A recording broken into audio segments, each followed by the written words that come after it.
Well, right now, people in Milford fighting back against flock cameras as calls to take them down grow. And residents want the city to remove license plate readers that have been in use for decades. Your reporter Katie Cohen live in Milford to explain why. Good morning, Katie.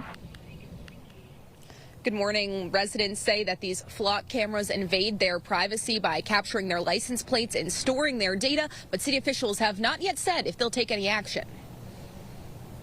In a regularly scheduled meeting, Milford residents came out in crowds to voice their opposition to flock cameras. They are cameras that capture your license plate and the make and model of your car to assist police in solving crimes. They're different from speed cameras. 31 of them are placed across the city. The license plate readers have existed for over 25 years, but last year Milford upgraded them to include flock safety. Residents are concerned about their privacy. Data from the cameras is stored for 21 days and deleted if it doesn't match any ongoing investigations, and federal agencies don't have access, but residents still want them taken down. I live directly across the street from one of these cameras, and every day I'm reminded that at my home, my neighborhood, my visitors, everyone who passes by are being continuously monitored.